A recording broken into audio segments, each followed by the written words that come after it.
You've been listening to Dinner at the Roundtable podcast. Follow them at Dinner at the Roundtable. Somebody call my mama.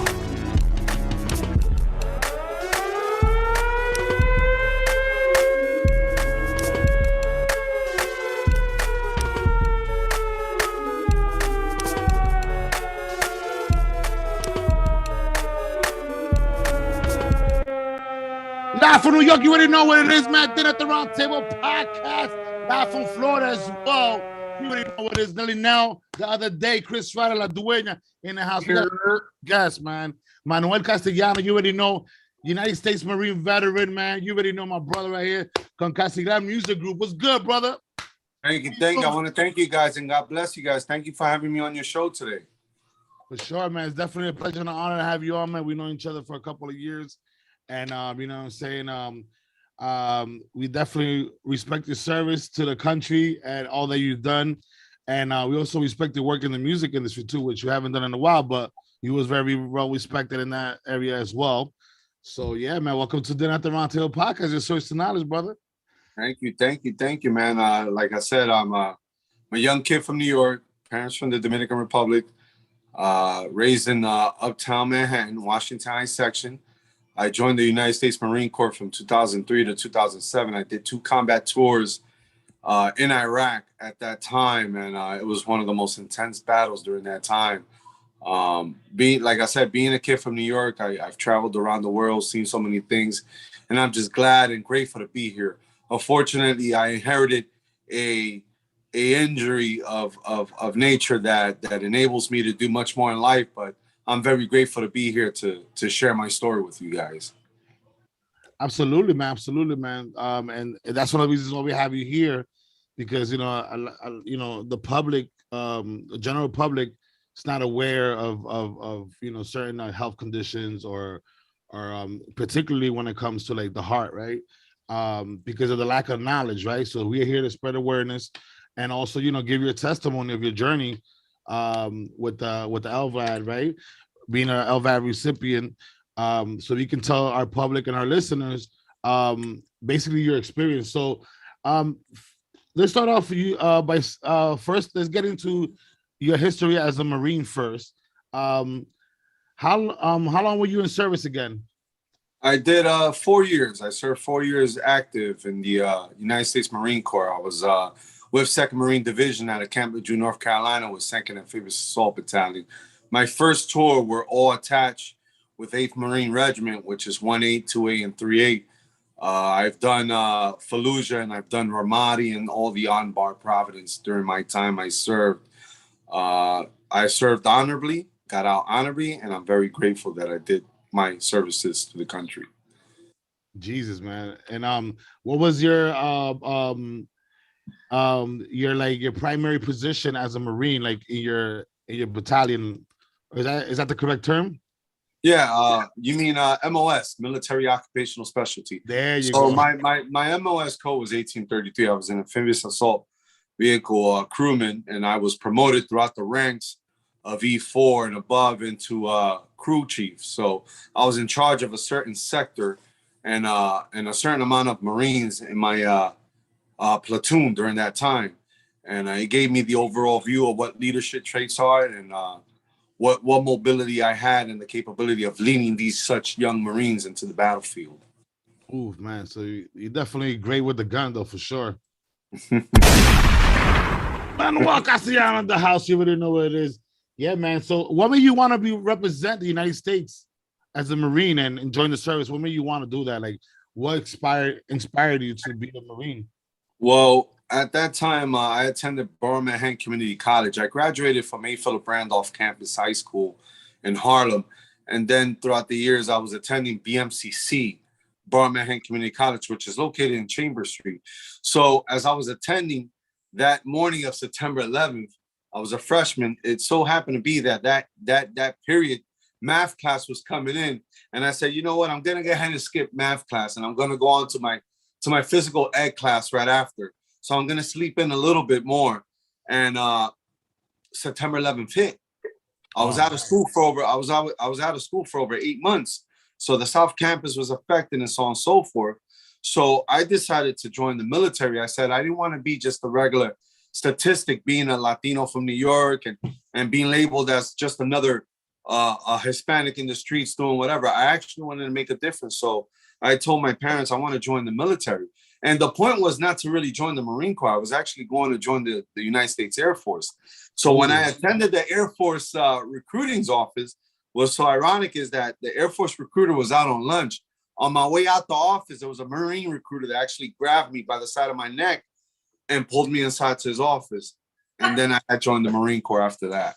Oh, man. Yo, the Marines get it, bro. They be like, what? Hold up. Come in.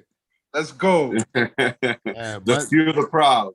I mean, but you ended up more or less in the same family because air, land, and water, right? The Navy, the Air Force, and the Marines kind of work hand in hand, right? Yeah. I mean, so just to give a little background history, so the Marine Corps belongs to the Department of the Navy, but we have a symbol that stands for Eagle, Globe, and Anchor.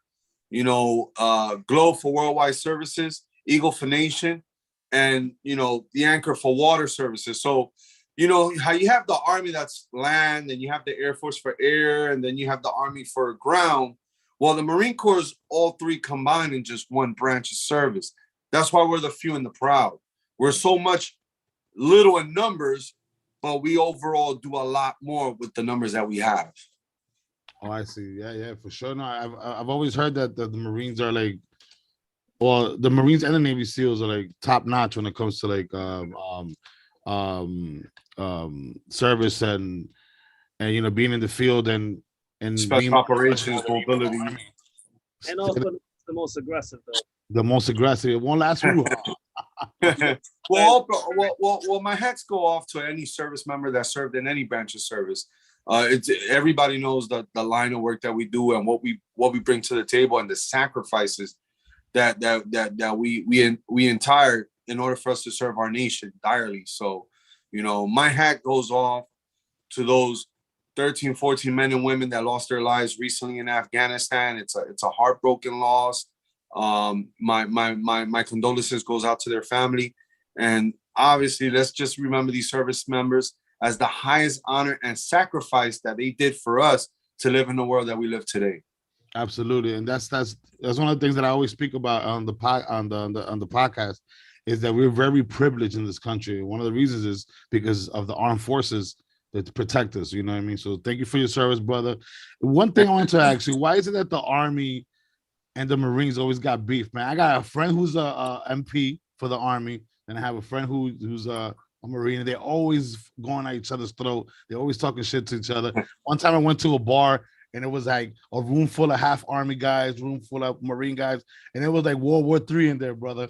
Why is that? What's going on there? Well, most of it I think is just I think is an ego thing, but believe it or not, when it's a different story. When we're on the battlefield, we're like brothers and sisters, man. We love each other to death. We look after each other, you know, and we're always together, you know, no matter what the branch of service are. We represent one thing. We represent the United States of America. So at the end of the day, we're in the same team. Whether you're the starting five or the bench, we're still in the same team. So we come together when it matters. You know, the starting five is the Marines. Just talking. Right? Yeah, Marines are pretty cocky. Cocky. It's all pride. I want to say something for you, my brother. The Marines Sure. probably one of the best. In World War II, they fought in some of the fiercest battles, period, which is the Pacific Theater. So my respect for Marines, whether it's from World War II to now, is immense. Yeah. Thank you. Because if you ever read anything about World War II and the Pacific Theater, it was bananas, and these Marines kicked some ass, man. So, and Yeah, we're known as devil dogs. Tilfelhundet. It's a word that Germans gave us throughout the years. So we're known as devil dogs. That's what it stands for, Tilfelhundet. Oh, man. In German. Yeah, that's what the Germans called us. For sure, man. Well, so let's dive into your a little bit more into your history. You were in charge of a music group. I'm not sure I'm pronouncing it right. It was Castilla Music Group. Yeah, it's a group that me and my close friend Edwin Diaz and and Elvis Rivera, we created to manage Latin artists. Like I said, it wasn't the beginning where I started my career with, but it was towards the end where we try to give the opportunity to those youth that had talent, that needed the representation, that needed the best directions to actually go into the music industry. So, you know, it's a company that we formed, but, you know, obviously it fell short where, you know, obviously I started having my heart condition worsen. So I took a big break from the music group. Okay. What kind of like characteristics you brought over from like the services to like the music group? Like, what did you like? When I started working in the music industry, I started working with Bachata Heights. Some of the things that I started working on with them automatically is punctuality, being on time, being accountable, being responsible. The small things in life is what makes the difference, and that's what I brought to the table most of the time. And having a plan. Do not leave your home without having a plan. Okay. Absolutely. You know, especially in the I'm a singer myself, and I learned about punctuality because I worked for corporate for 15 years. But for everybody else who's in the music industry, you know, no one really ever teaches them about punctuality, about manners, about how to carry yourself in a professional. Yeah, your character, the way you carry yourself, the way you dress yourself, your personal appearance, the way you speak. A lot of those things goes into the effect of making an artist. You want to brand and market that artist to the point that people say, wow. So, you know, it's like an interview. When you first walk in, you want to give the best impression you can. And that's what we tried doing in the beginning, you know, try to sharpen up, you know, it's ways so that artist can get the best audience targeted and have the most views and support that he can. Yeah. How was that experience with you, Bachata Heights? Because you guys, they made noise with their first big single. And how was that to experience that, to be like front and center right there, like in the limelight of a big hit song like that, you know, and they had? Well, what I can honestly say that Bachata Heights, all kids remember Jay Heights, D Major, Jonathan Phenomenon, Dudo BHC, Chino R, J Rule, every single one of them, they all have a natural talent, whether they're writing their own music or singing or producing or being very creative with their talent. These are 5 talented young guys, mostly related from the same family, that believed in traditional bachata music, tropical music.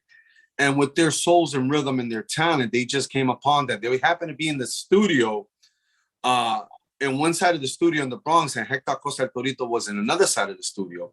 So the song was presented to them as they were saying, listen, bring the music down. So he came on over and he listened to the music. So we had somebody in the middle by the name of Andres Sanchez that actually presented the song to him and said, listen, this is the bachata song. These are the young guys that are doing the movement right now. What do you think about the track? He fell in love with it. He made the song and it was a hit. Thank God. Yeah, man. And just to touch up a little bit on it, your brother AD, right? Rest in peace. He was known in the celebrity world as well too. You know, I seen them a lot, you know, like with a lot of like rappers and stuff like that. So you guys kind of have like that thing where you guys were like kind of familiar with how to run a music empire, more or less, right? Correct? Yeah. Well, what was funny is me and him was day and night because I did Latin, he done hip hop. English and Spanish is 2 different markets. But now what's so amazing is you'll see yourself like J Bobbing and the Baby doing a song together. So it's like one market now, one big general market that everybody's free to. But yeah, you know, he was more into the English market and I was more into the Latin market. Yeah, for sure, man. And that's the new wave right now. Like, you know, like you said, like that integration. That's one thing that even me, you know, when I was heavy in the music industry, that was my main purpose, to like kind of integrate both cultures, because I knew that, you know, even, you know, the Latin urban music is actually is a derivative of a hip hop and rap. That's where we got it from, you know. So eventually, I knew there was gonna go down that route. I mean, Daddy Yankee and, you know, the reggaeton movement, they kind of proved that, right? So yeah, man. Chris Wright, you got a question there for our Marine veteran here? Well, first off, I can definitely tell that you're a Marine just by how you present yourself. And it's crazy that you said that it's all about presentation and whatnot. What made you go into the music after the Marines? Well, when I got out, I was actually gonna do law enforcement, but then I started showing signs of heart failure. So that kind of rolled out the possibilities of me even joining the Secret Service. That was actually my goal. So I decided to think about exactly what I wanted to do. So I started studying engineering in Berkeley College. And as I was doing that, I find myself a little bit more social, not used to the life that I was in the Marine Corps, where I wake up at 4 a.m. I'm running 6 miles at 4:30 in the morning. No, I was waking up at 8:30, and I had more of a social life. So I was being brought in and being more aware of what was going on in my community.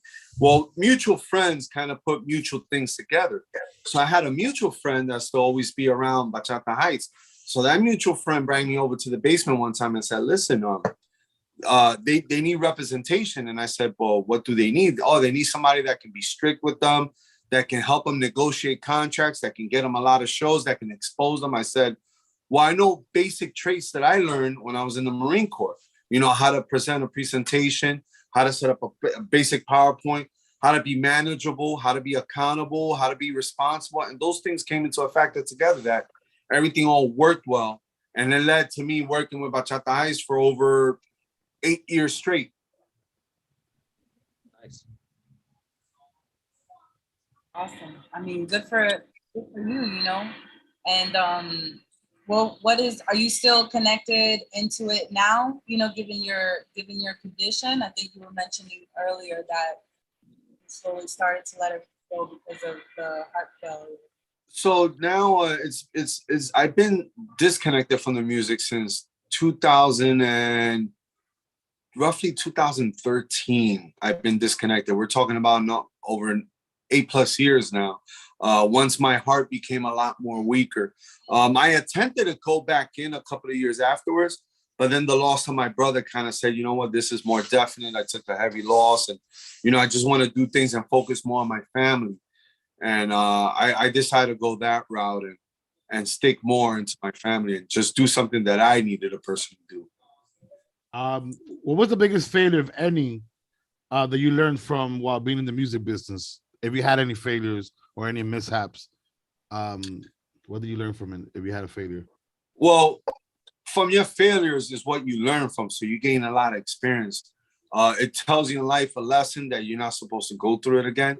But yeah, in the beginning, I learned many, many different ways of how the business was ran and how it was done. I ran into a lot of sloppy promoters that always try to get benefits from you or whatever. I personally made tons of mistakes managing the group when I know I could have managed them in a better position. But yeah, like I said, through time you learn, and through experience you learn more, and you're able to adapt and become more adaptable in a way that you're able to be more manageable. And that's the key. The key to that is all experience. Throughout 8 years of doing in this industry, learning the hard way, it's all experience. Awesome, man. Awesome. So, Manuel, That's a Marine bugle, by the way. I was Anyway, getting yeah. ready to stand tall. You were like, wait, I heard. That's a familiar sound there. Yeah, we call that colors in the Marine Corps. Oh man, Reveille, yeah. for sure. Man. So let's get into the underlining question of the day. I mean, I know that you're I forget to pronounce it. Is it LVAD or is it LVAD? How do you pronounce it? So the term, the abbreviation is LVAD, which stands for left ventricular assist device. LVAD. LVAD. Yeah. So what it is a device that takes over the pumping of the heart when your heart can't pump any longer or is very weak to pump. Your heart is very important, that needs to pump in order for you to get the rich oxygen and blood to circulate throughout your body and give you the body function and the strength in order for you to do your daily routines and move your body. So my heart was pumping at a nature of 5%, with the average human being heart pumps anywhere from 90 to 95. You know, so my heart is pumping at 5%, but I'm currently alive at this moment because of the LVAD. Back in November 2020, recently, I was hospitalized. I was doing a left heart catheterization to check the pressure on my heart here in New York's Columbia Presbyterian Hospital on 168th Street. And they stopped immediately and they said, you know what, we got to take you upstairs and we got to admit you. And I said, what's going on? He said, your cardiologist is going to come to see you. And I knew from that day on something wasn't right. So when I went up, they put me into the ICU intensive care unit, and they said, listen, your heart is doing very bad. If we let you go home, we're betting on that it's less than 2 months of survival that you'll have. So it's basically 2 months of life that I have left. So I felt like the whole world fell on top of me, and I just kept on looking up, and I kept on praying to God. I kept on talking to my wife, and I say, babe, you know, I need your support. My mom, my sister, everybody else, my uncle, everybody, all my friends. And I just kept on holding on to God. And the amazing job that the doctors and medical staff and nurses, hands down, do in New York's Columbia Presbyterian Hospital, it's amazing. They came up with a plan in January while I was waiting for a heart. Because it was the peak of COVID, I didn't land a donor. So I landed a LVAD. It was a 9-hour, 10-hour surgery, very invasive, where they open up the right side of my chest and the left side of my chest, and they implanted the device. And it's been working very well. I feel very energized. I walk around with a control and 2 batteries on each side of my stomach, but I feel like a brand new person as I wait and on a waiting list for a heart transplant. Well, that's great, man. We're glad that you're still here, brother, and we're glad that you're still alive. And that must have been a difficult situation for you and your family. How difficult was it to stay motivated and have a positive mindset? Was it difficult for you, or you just your military background and the way that you're used to dealing with things kind of made you strong to go through it? Well, I've been through a lot of tough obstacles in my lifetime and through my past experiences as I served in the Marine Corps, but there was nothing more life-threatening than what I was going through. It was something that I had no way of myself trying to figure out how can I get myself out of this one. But I started reading the Bible, and I started holding on to God, and the family support that I received from my family was just amazing. And the support from my friends and the support from celebrities that all of a sudden started reaching out to me and seeing my story. It was just an amazing support. So I kept a positive mindset, not only for myself, but for those that were also in the ICU unit going through the same, whether they were a lot more worse than me or a lot more better than me, I kind of motivated them. So each day I would wake up with a smile every day and thank the God for another day. And I took it from there day by day. Absolutely, man. I did see that, man. You did have a lot of celebrity support. You have Fabulous, David Ortiz, Jose Reyes, Cedric the Entertainer, Winsing, you name it, man. There was a lot of celebrities vouching for you out there, Mr. Cheeks. Your story was definitely a story to talk about. And, it's just a living testimony, man, of having faith and being positive that, there's a great outcome when it comes to that, as long as you have that positive mindset. Thank you. And you just got to keep that faith. God moves mountains, and it's true. I'm a true witness of it. I'm a living proof of it. Absolutely. Thank you, man. Quick question. Like, when you were admitted and they came up with the LVAD solution, or not solution, like, until you get your heart. Like, how did they come up with that, or was that like something they were already working on, or what, or was that technology around for a while? Well, when I got brought to the table, they sat down the team. They call it the team. Yeah. It's a group of surgeons and a group of cardiologists that specialize in heart failure, advanced, and they look at the best outcome. One of the outcomes that they looked at me was my age is a big factor, meaning that I'm very young. So they said, you know what? If we're gonna give this guy a new life, let's go for the heart immediately. He's young. We want him to live life as much as he can. But the good thing is there were options. If I couldn't land the heart in a certain amount of time while my heart was still technically failing, then they will give me an LVAD to keep me alive, which this device is good enough for 5-6 years while I wait for the heart. Not meaning that I'm going to wait 5-6 years, But if need be, I'll wait 5-6 years and I'll get the heart. I can live as long as I can, you know. It's guaranteed 5 years on an LVAD. So what I tell people is, if I get the heart today, then I just lost 5 years of life extension. This is like a double extension. Yeah. So if I get my heart 2 years from now, then I live 2 more years on top with this device. You know what I mean? No, I get you. And that's a great way to look at it. Like a lot of people now with this day and age, and especially after the pandemic, a lot of people suffer from depression, and you're like a living testimony how to look at life positive and just keep it. You know what I mean? Like you've been through war, and you're basically doing your thing, man. Like I don't even know what to say on that one, but Thank you. God bless you. bless you too, my brother. Once you get your heart and everything goes well, what are like some of the things you want to achieve? Is there like anything like life goals you want to get done?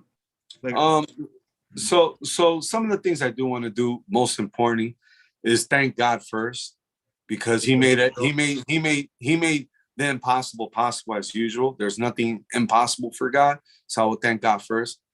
Second of all is do some of the things I enjoy doing. For example, me having this machine, I can't really take a shower like people usually take a shower. They jump on the shower, they let the water fall. No, I'm actually bathed with a swab, with a rag, wet rag and cloth that my wife puts around me, because there's a cable that comes out of my stomach that connects to the battery that goes inside my heart, where my heart has the machine that's pumping. So I can't get that cable wet. I'm so used to swimming in the ocean. I love swimming. I love scuba diving. In the Marine Corps, to jump out of planes. So, I've done some of the most exhilarating things that a human being could do in their lifetime. But I miss being in the water. And most importantly, I like to enjoy more of my family. Be able to run, play hide and seek, the basic stuff, No, I'll feel you on that one, bro. But listen, I mean, how important was it to have faith and trust in the divine power in your personal experience? How important was that? It was extremely important, because that took away the doubts that I have of anything of my well-being. Looking at a higher power and believing in that higher power, knowing that he was doing the impossible, there's nothing much to say. You leave it all in God's hands, and you can rest assured that everything's gonna be fine. How was your faith before that? Were you like always somebody who followed or believed in God as well before that, or was something that you became closer to God when you seen that you had your life was at risk, to basically be obsolete completely? I've always believed in God, but not as more focused at what I was before when I was in the hospital. I see. That's where you really test. That's where you really see the difference in what God can do for you. Because when you got medical staff that says, listen, you're in a pretty bad situation. If you have those professionals telling you that, it's because stuff is pretty bad. There's only one person that can change that around. It's the man upstairs. So that's why I'm very grateful for him. Yeah, man, you're absolutely right. I mean, it's very hard to fall, once you get some bad news like that, they're very to fall into the trap and be like, you know what, fuck it, I'm just done. I'm losing faith, and I'm not gonna care about anything else. But in your case, you turned it to a positive journey, and you were put to the test. God puts tests on you to see how strong your faith is, and you definitely beat that test, brother, thus far. You know what I mean? Thank you. Yes, Ryder? I got a question for you. So you were talking about how you can't get that cable wet. What are some of the limitations, and what are sort of other things can you do with that LVAD device? Well, there's so many things I can actually do, but some of the limitations is working out to the level that I want to work out. I actually can't work out the way I want to. My whole upper body is limited, so I can't really do much with my upper body until I get the heart. I can't jump in a pool. I can't jump in the water. I can't do any of that stuff. I can't go to the beach and swim, which is some of the most exhilarating stuff and adventurous stuff I love doing as a hobby.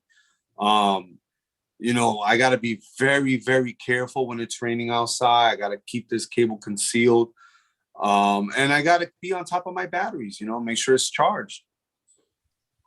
Yeah. I walk around with a special set of batteries, a bag which is a backup batteries with me everywhere I travel. So when I traveled, I was permitted to travel to the Dominican Republic in May, which is amazing. With an LVAD, I can't go through metal detectors or anything like that. So I got to be escorted through TSA, having a medical letter for my medical condition, and traveling with all these high powerful radiational batteries in my luggage. I had to carry that with me on site as well, along with an adapter cord, which I connect at night whenever I'm not connected to the batteries, which I sleep with. So I'm basically a human Tesla, 24-hour power. Yes. Sure. No. On the charge, baby. Yeah. Because traditionally pacemakers are what people are familiar with. What's the difference between a LVAD and a pacemaker? Is there like a big difference, or they basically well, there's different. You have a defibrillator and you have a pacemaker. A pacemaker is to keep the pace rhythm of your heart. Yes. A defibrillator, what happens if your blood pressure reaches a certain level, it'll give you a shock. It'll shock you. So I have a defibrillator myself right here. I was given a defibrillator, which I've had now for about 8 years. I have a defibrillator here. Okay. That's the defibrillator. So eventually, once I receive the heart, everything comes out. The defibrillator, the heart, the device, everything comes out, and I get a brand new heart. So my surgeon told me, we're going to save the chest right down the middle for the heart. Once you get the heart, we'll go in once and get it done. Oh, man. Damn. This has been tough, man. Your family, man. I mean, how was their, it must have been difficult for them. I mean, obviously it was difficult for them as well, seeing you go through that, man. How important is to have family ties that are there for you 100%, in your opinion? Well, it's very important. You need the family support because you need someone to rely on. You need people in your family that you can talk to. My wife, my mom, my sister, my uncle. As a matter of fact, my uncle, he went through the most similar process that I've gone through about 11 years ago. So, in fact, he's had a pacemaker, he's had an LVAD, and he had a heart transplant. So having him coach me and guide me through what the procedure is like is just amazing. It made things a lot more easier for me to comprehend and understand before going through them. So I was a lot more relaxed when I went through the whole process.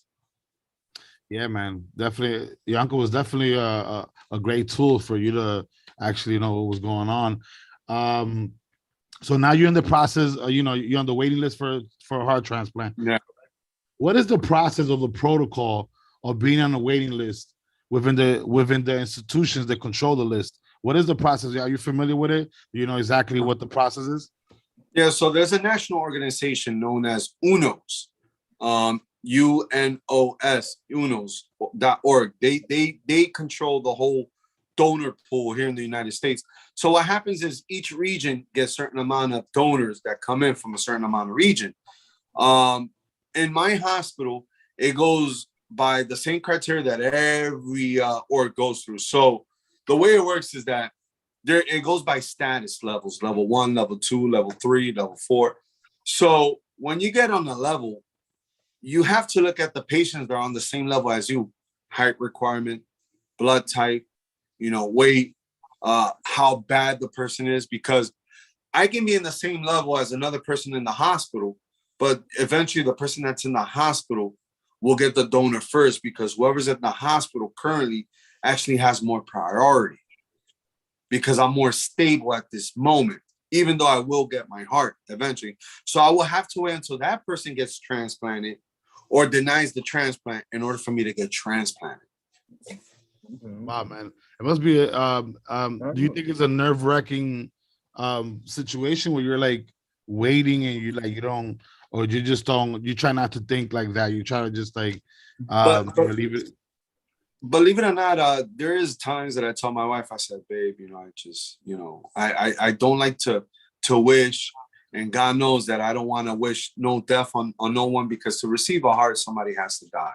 Yeah. So everybody knows that. But there is times that I look at my wife and I say, babe, I just hope I can get this heart a lot more sooner. That way I can enjoy the rest of my life and be happy with my family. But, understanding what the process is like, for people that don't understand, that don't research or don't read, I'm a person that reads and research, and I'm a firm believer that God's timing is always right. Before 3 months ago, there were 14 people ahead of me that fits the same criteria, same level as I have, and they all got transplanted. Now it's down to one. So geez, it's pretty so cool. it's You time up, my guy? consuming. Yeah, it's down to one. But remember, we live in a world that somebody else can come into the hospital, have the same condition, same blood type. So things fluctuate, but eventually we're getting there little by little. It's like a turtle on the rabbit. You're eventually going to win the race regardless, you know, so there's no rush to it. Well, that's good news at least, you know what I mean? Speaking about, you was going to say something the other day? I'm sorry. No, go ahead. Go ahead, Chris. Before Chris Ryder goes, you said that your uncle had a very similar experience. When you was going through the process, obviously I know you went to your family history. Is this something that you guys kind of have in your gene pool, or something that you guys you inherited? Heredity, something that's inherited. So there has been a genetics test, and the genetics test have came back negative between me and some of my family members, because I inherited it at such a young age. The thing about heart disease is that there's thousands of factors that can contribute, whether it's diabetes, high blood pressure, high cholesterol, heart failure, cardiomyopathy. There's so many different tools, so many different ways you can develop heart failure. My message to those that are struggling with weight loss is that, you know, live a healthier life so you can live a longer life, you know, and there's a true saying, the more pounds you get off your body, the more years you're adding to your lifespan. So you really want to take care of your body, because it's really the only thing that we live in. Before I used to weigh roughly 200, I used to weigh 328 pounds. Now I'm down to 251. I got down lower to 238 at one point, but I've gained roughly about 10, 11 pounds. But I'm still at a good standing weight, because I'm 6'2", and I just want to keep myself managed. So you know, weight loss is a very important thing, in carrying a healthy diet. Certain diets work for certain people, and diets don't work for all the people, you know. But you got to definitely find a way of squeezing some time for your body and moving your body around, and adding the right protein and nutrition that your body needs naturally. Besides your diet, you said there was very little workouts that you could do, like upper body. Like, what kind of workout regimen do you have now to lose the weight? So what I usually do is I go walking. Okay. I'll take my headphones. I live in New Jersey, by the way. So I go to a park called Overpeck Park here in the Fort Lee, Leone area, where I walk 2 laps, and it's already 3 miles. So I take my headphones and I just enjoy a nice little beautiful walk, and a healthy protein meal. The thing about me is that I can't eat nothing that's green. No salad, no spinach, no broccoli, no. There's nothing that's green I can eat on my end, because it'll create clotting into my arteries. So the machine that's pumping the blood has to be very thin. So there's nothing that can be clogged. But I eat high rich protein, you know, steaks, chicken, you name it. Yeah. Okay. Chris Ryder? Well, I'm an organ donor myself, and I felt like it was very important to be one, because I feel like if, you know, God forbid, if you pass away, you have, especially if you have perfectly good organs, it's important to give to somebody such as yourself who needs it, because what do I need it for? I'm already gone, you know? Yeah, absolutely. Absolutely. Good job, man. I commend you for that, man. Thank you. And I always, you're already a lifesaver and you don't know it. Yeah. And I always felt like, why there was such a big debate about it. People say, oh, but you know, I feel like every person should be an organ donor, because if you're not gonna be here anymore, I feel like it's selfish for you to carry perfectly good organs when you don't need them anymore. Yeah. Absolutely. You know, so it's like, there's actually people who would debate that to you to death, and I feel like it's just, in my opinion, it's just stupid. And I felt like a long time ago it was important for me to become an organ donor, so God forbid, if anything were to happen to me, I know at least I can help somebody such as yourself who needs it. And Absolutely. I think that's important for anybody to do. I feel like every human being should be an organ donor, period. Absolutely, absolutely. And we're definitely, especially in the state of New York and in New Jersey area, we're definitely in need with so many, not like so high the population is in New York City, over 12 million. You know, we have such little donors there. So I think raising awareness to make people be more of a donor will be absolutely fantastic. And I tell everyone, it's not just much of a heart that's a donor, or your kidneys or your lungs. You know, your skin is also an organ, your eyes is also an organ. There's so many things you can donate to a person in need. And that's why I feel like I don't understand where the disconnect is with human beings. What do you need your organs for? It's my body, it's my choice. I get it, but it's dead already. Is that Chris? A lot of people are under the notion that if you're an organ donor and if you're like in a very bad accident, they're like less reluctant to like try to like resuscitate you as hard as they would as a non-organ donor. That's the same. I've heard of that. He's like one person. All right, we could get rid of this one person, and he could probably save 20 people. I've heard of that before, but I'm pretty sure a lot of people in the city are on that notion. You know, people think that it's like a evil doctor just waiting for people to like come in and just like steal their organs. They come up with the craziest conspiracies when it comes to like the medical field, bro. Yeah, for sure. I mean, there are a lot of crazy medical things going on out there. I mean, I'm an organ donor myself. I had the same thoughts as Chris Ryder when it comes to that.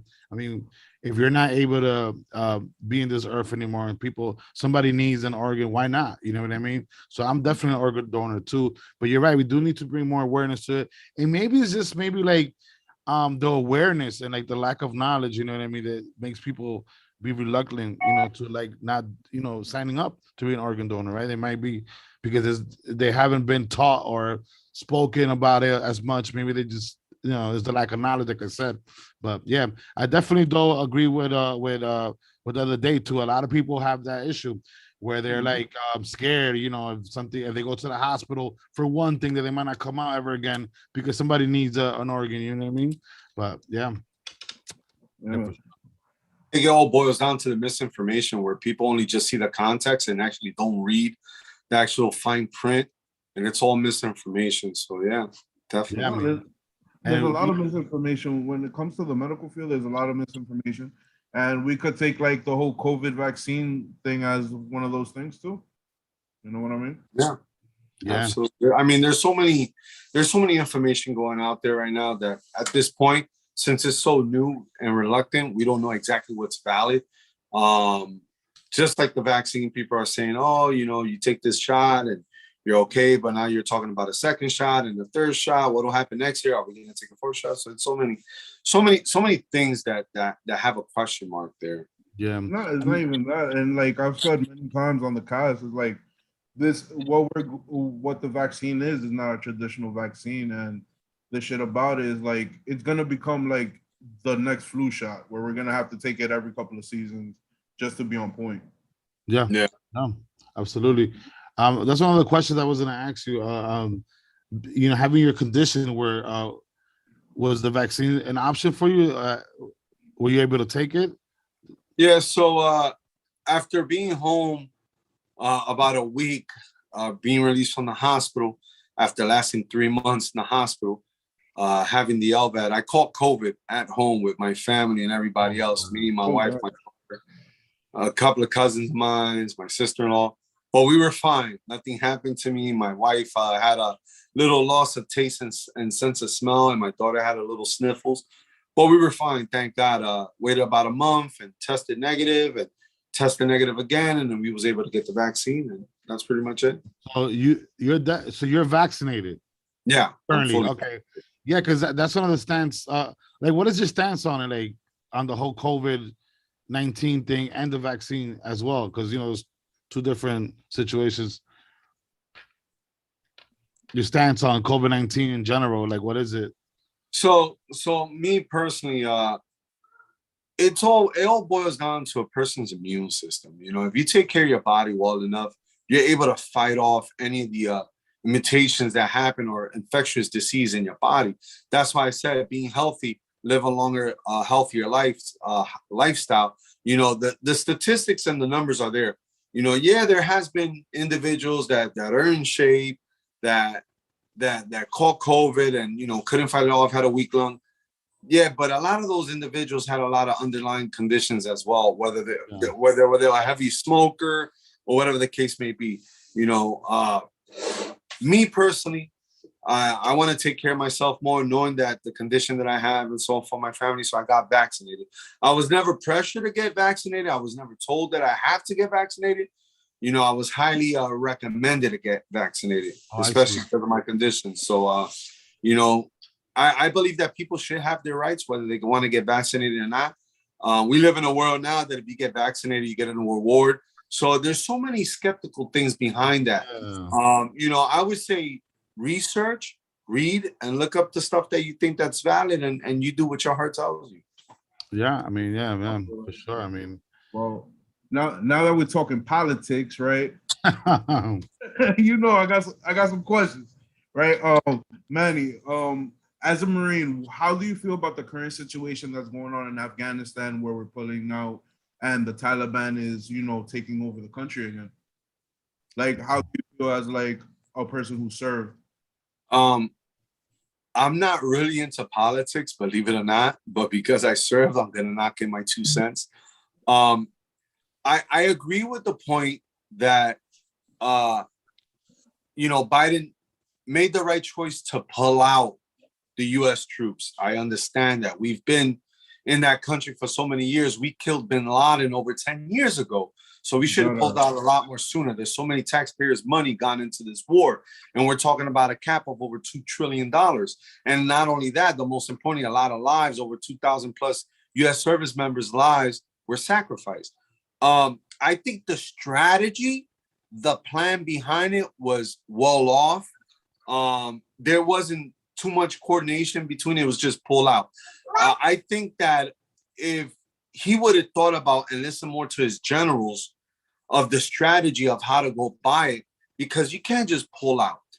First of all, you leave thousands of Americans stranded in a country that's run by the Taliban, but you worry about flying out hundreds of thousands of Afghanistans. You know, you put America first. You take care first of America's interests. And before you even decide to pull everybody out, start pulling out some of those equipments. We left over 85 million worth of equipment, whether it's tanks, Humvees, vehicles, assault vehicles, contracting vehicles, weaponized vehicles, night vision goggles, many, many thousands of weapons, thousands of artillery, missiles, so on and so forth. So that's some of the things that you really want to look into, because now this Taliban is more equipped than the army of the Dominican Republic and many other countries around the world, just with the technology that we left them. So I think the plan was well off. It was bad coordination. His leadership throughout this pullout has been very at an all-time low. Again, I'm not into politics, but if you're asking me, Trump would have done a lot of better job. A lot of people ask me the golden question. Yeah, but Trump spoke to the Taliban leader. Yeah, Trump actually spoke to the Taliban leader. But one thing that Trump told that guy was, I know where you live. I know where your family lives. If anything happens to just one American, I'm going after your family. I'm going after you, and I'm wiping out your entire continent. Is that something that's understood? And that's the difference. Yes, people get mad because of the way Donald Trump expressed himself through Twitter or the way he talks. But if you look at the statistics and you look at the numbers, the economy was better, the gas prices were better, and nobody really messed around with America because he put America first. Yeah. So I let you be the judge to that.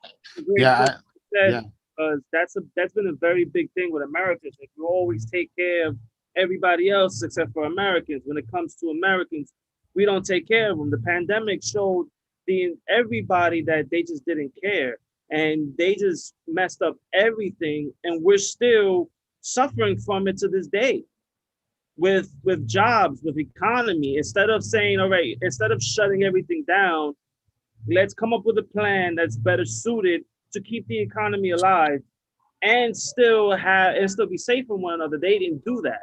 So they destroyed a lot of jobs, a lot of people's lives. And for me, they care more about other people than us. And it shows Absolutely. in Afghanistan. You're flying people out instead of taking care of Americans first. Like you said, Manuel, first thing they should have did was, if we're pulling out of Afghanistan, let's get all the equipment out first. Let's get all the Americans out first. And if you knew that this was happening, you should have had it done long time ago, and then you start pulling out troops. Yes, Absolutely. Absolutely. And then the crazy thing is that the Afghan army didn't even fight back. They walked into Kabul with no fighting, with no nothing. They just walked in and took over as quickly as they fell. They went back. Yep. If you look at the 20 years ago, what was the war like? 30 days maybe that it was intense fighting, and then the Taliban were like toppled. It was like 30 days, something like that, right? And then as quickly as they left, they came back. So I feel like we wasted 20 years, trillions of dollars, thousands of American lives for what purpose? And the leadership was just terrible. And if it was Donald Trump, he would have gotten destroyed. But yet Biden is held with a hand and saying, "Oh, it's not that bad." Are you not understanding? It's like, be critical of everything. And that's what it's like. It's just mind-boggling to me how we can accept gas prices being what they are. I think in California it was up to what, $4.60? That's insane. A barrel? Saying a barrel, Wow. a gallon. It was like $4 in California. In Texas, it didn't get that bad. I think the most it was $2.99 was the highest it's gone, but it's coming back down now. But still, it's just, come on now, like. And then this president, he's not coherent. He doesn't speak fully sentences. He's in clear dementia. Yeah, well, he had brain surgery prior a few years back. So I mean, he's not to be president, and yet we continue to allow this man to. And then Donald Trump will be real and tell people that they're stupid, because that's pretty much what they are. Oh, he's incompetent. He's got dementia, but yet this man can't speak full sentences. Like, how are you confident in this man if he can't even speak a coherent sentence? We all know he was a puppet. He was put in office. Remember, all presidents are there to just have, they're just a face, right? But who really runs the government is, the administration that goes in with him, the advisors, the managers behind the scenes telling him what to do, what not to do. So we already know that. But the fact that the Taliban have more than about 80% more armament than the rest of the world, I mean, except us, obviously, but more than the rest of the world, that speaks volumes, man. It's crazy. There was this PSA by the FBI personnel, the CIA, earlier this week, and I was like shocked by what they said. Manny explained about it a little bit, about the helicopters and all the weapons they had. But you guys can continue to talk about that. I'm gonna bring it up real quick so that we could hear it. But it was like astounding, man, the information they gave. It's just insane, man. And then when Biden had his town hall, CNN was like, "Oh, it was a great town hall. He was great. Biden was this," and then I'm like, "Did you guys see the same town hall?" Like, it's well. Remember that you got certain news outlets that are pro-Republican and pro-Democratic. Center right, and you got the left. So it's all divided. They all support one another. But I can tell you, social media is a huge outlet in our age of times that can control the narrative of what the true story is. So it's totally mind-blowing how one thing can get twisted into a certain script and make it seem like that was actually the script that happened before it was actually flipped. But what I can honestly say is we can only hope for the best and pray to God that the next upcoming years will be more beneficial to the American people. Now in the years to come, we have to deal with hundreds of thousands of Afghanistans that are now going to live in the United States and given visa and permanent residency due to the fact that they're seeking refuge and asylum. So we really don't know exactly who's coming into our country. If that's the case, then we're going to be working double as much, paying higher taxes, providing Medicaid and social support to those people. I mean, you might as well work and just give them their check. Yeah, absolutely. Guys, I got the audio right here. Let's listen to it real quick. That's exactly right what Manny said. That's exactly what happens, man, when we aid other people, you know, before us, right? We have to, taxes increase, everything goes up, you know, in price. And who pays the tab? Us, the American citizens, right? So you already know. Yep. Give me 1 second. Here's the audio right here. That due to the negligence of this administration, the Taliban now has access to over $85 billion worth of American military equipment. That includes 75,000 vehicles, over 200 airplanes and helicopters, over 600,000 small arms and light weapons. The Taliban now has more Black Hawk helicopters than 85% of the countries in the world. But they don't just have weapons.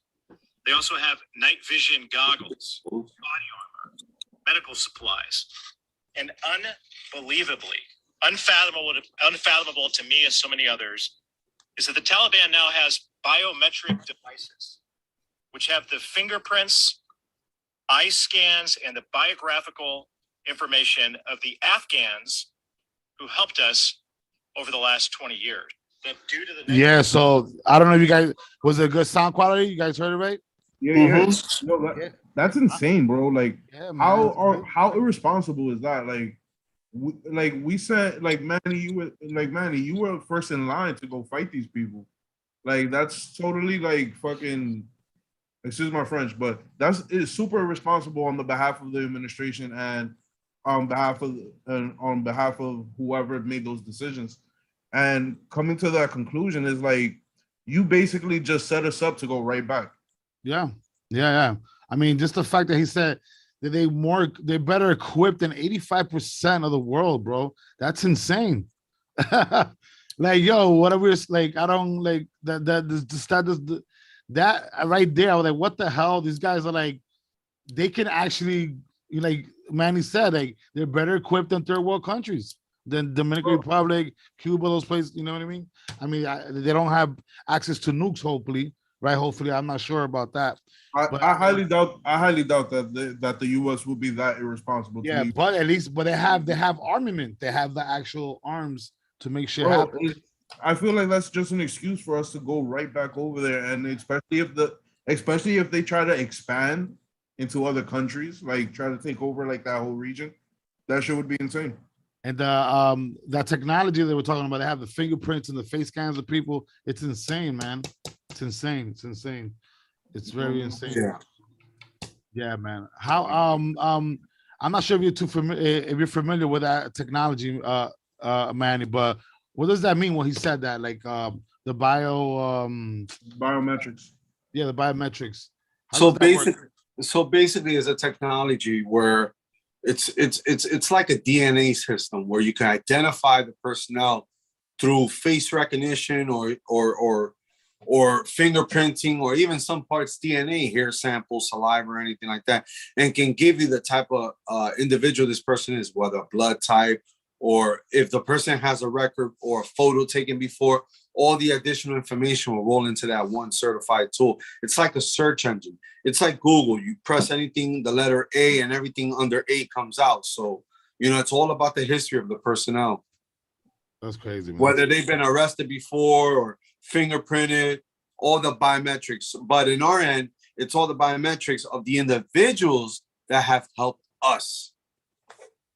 So it's not even like so basically that's even more of a setup, because now it's like they no, but think about it, right? Like, if the Taliban's taking over Afghanistan, the first people they're gonna want to take out is the people who helped the Americans. Exactly. National security is at risk, man. Yeah, international security is at risk, for that matter. National, and especially if they get in cahoots with any of our enemies like Russia or China, they could easily give that technology up use it against us. You know what I mean? Yeah. Absolutely, absolutely.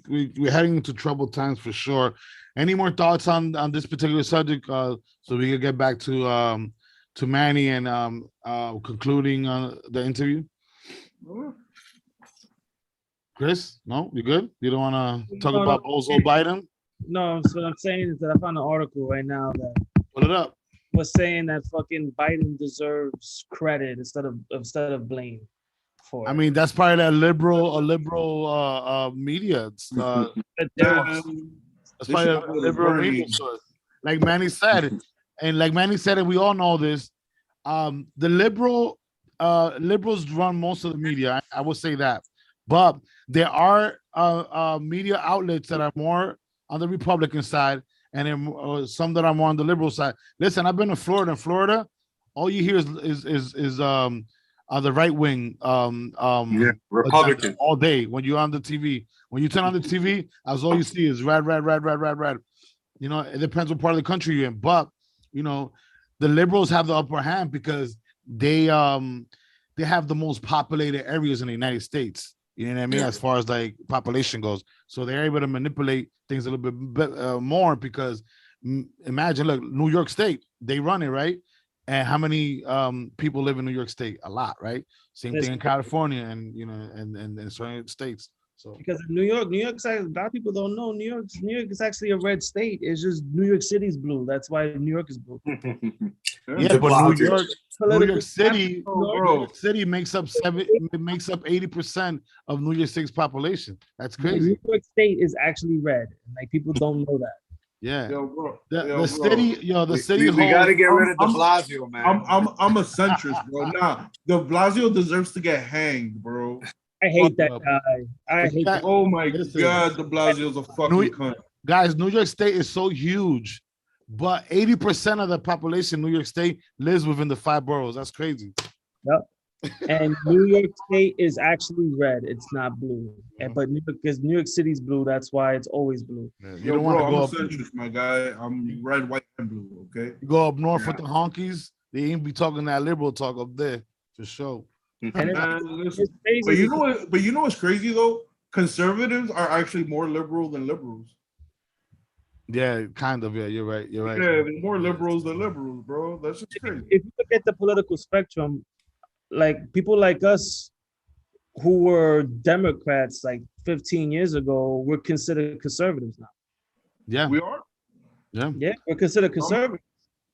Chris, right? He was gonna bring up an article. What was that you brought up? You took it off. What happened? No, I was just sharing a little bit, but Share a this little was- bit real quick, and then yeah. So it was They just don't want people to see his background. it Yeah, wasn't Biden deserves credit. that he deserves. Okay. Biden deserves credit not Bro, for Afghanistan. America should feel proud of what the government and military have accomplished in these past 2 weeks. Regardless of to what, it doesn't matter. He still deserves some blame, not all the blame, because I feel like this goes back to Bush. So every president since Bush deserves blame for this, including Biden. He deserves not all of it. He deserves a small portion of it because he's only been president for what? 7 months, 6, 7 months. yeah, But he still deserves blame. He does not deserve credit. but the thing about it, Chris, he's also been in office for 8 previous years. He was vice president. yeah. Like, He's been into politics for So this motherfucker knows what the deal is. Yeah, does. he's been in Washington about 40 years now. Yeah, But bro. he still deserves blame. And then on top of that, yo, they really should put they should really put an age limit on being the president. Yeah, But, you're right. Like, I feel like if you over 65, you shouldn't be over the president no more. Yeah, you have to be competent, like mentally, bro. Like, Yeah, like I feel like 45 to like 60 is like the age range you should go for president. yeah, we need young stallions like JFK to go in there. he's still- Man, listen, I wouldn't call them liberals. I would call them the radical left. They're the ones I feel like are taking over the country, and they're the ones that are like controlling the narrative. you They're mean the the ones woke? that are forcing, even Biden to do the crazy shit that they want because they feel like they're right. You mean the woke? The incredible woke. That's what they say. The incredible wokes? Mm. Yeah, man, for sure, bro. Yo, so Manny, you know, we got into a little bit of politics there. We know your background in the military and all that. But we, you know, our show is a topical show. Today's topic was obviously to speak about the LVAD condition and how that treatment works. But we also, you know, want to dive into a little bit of politics, you know, of your military background. So, so we can conclude this interview, man. Today, man, we appreciate you coming on, brother, and sharing your testimony with us and your journey for a heart transplant. We wish you the best of luck in that. And you know, we're here to support you all the way. And hopefully, you know, a donor comes up soon and you get a nice, healthy heart to live a long, healthy life, brother. I want to thank you guys for having me on the show, the butcher, the writer, La Dueña, Nelson, yourself. I really appreciate it. Look forward into seeing you guys again. And thank you for having me on your show. God bless you guys. Yeah, for sure, man. I don't know what happened to that Dueña. She got hype, I guess, because she was going to that Karol G video. She disappeared, but I don't know what happened. She was having technical difficulties, she said, with her system for some reason. But yeah, man, I mean, any final words for Manny here from you guys, Chris Ryder, the other day? So when I was young, I was at a crossroads in my life, and Are you 70 years old? no, 85. 13 years ago. Okay. And I saw a show on HBO called The Pacific, and it chronicled the 1st Marine Division's fight in the Pacific Theater. And the brotherhood, the tenacity, the fight made me want to become a Marine. And I went and took the test to become a Marine. Oh, Failed shit, it. I knew that about you. I know you had a killer instinct in you. I failed the test by like 3 points. Yes, But, man. I think about then, you know, the recruiter was like, "Oh, come back," but I never did. But I always think about what my life would have been like if I would have aced the test, and I would have probably served in either Iraq or Afghanistan. I might have even served under you. Well, the good thing is you're a credible, God-gifted person.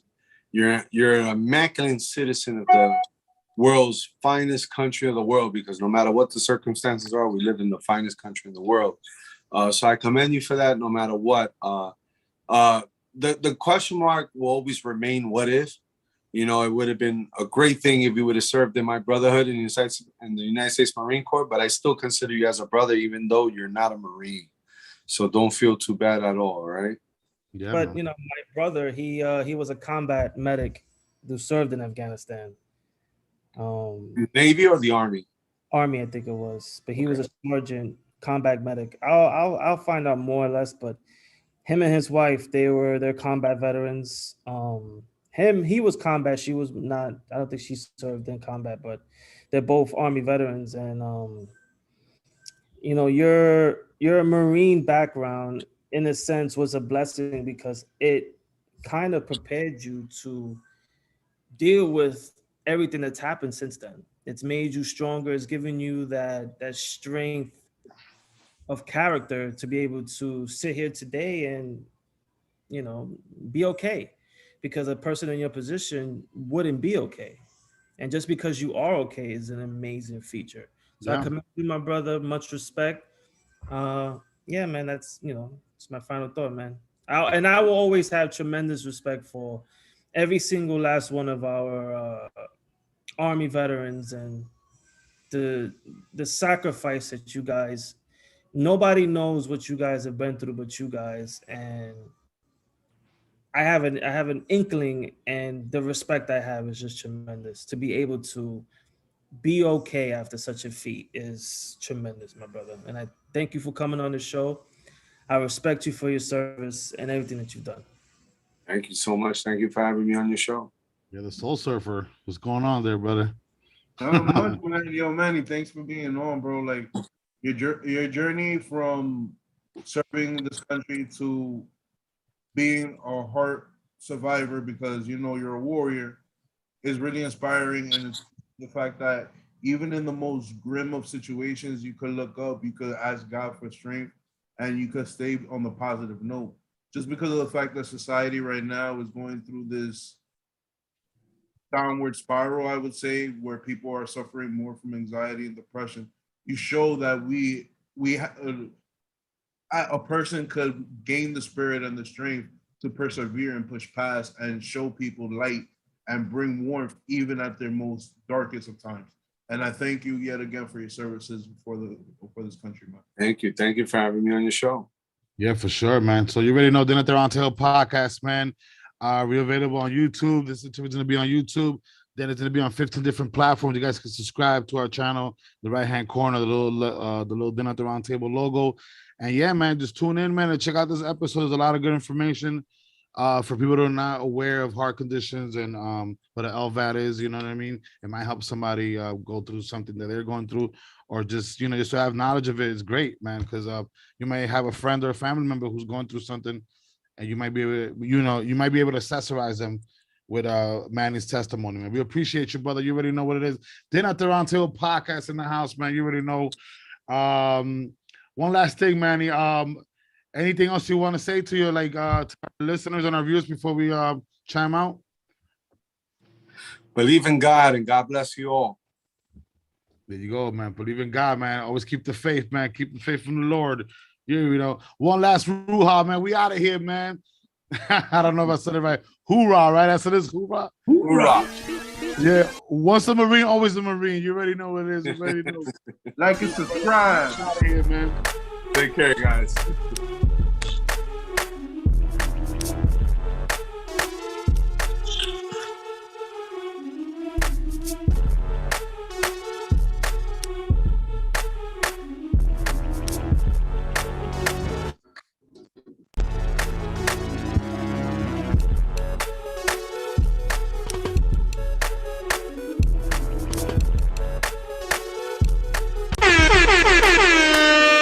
Somebody call my mama.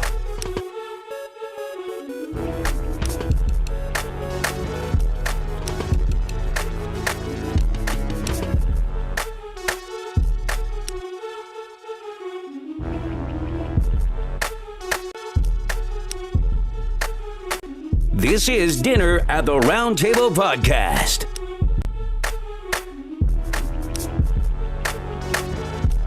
You've been listening to Dinner at the Round Table podcast.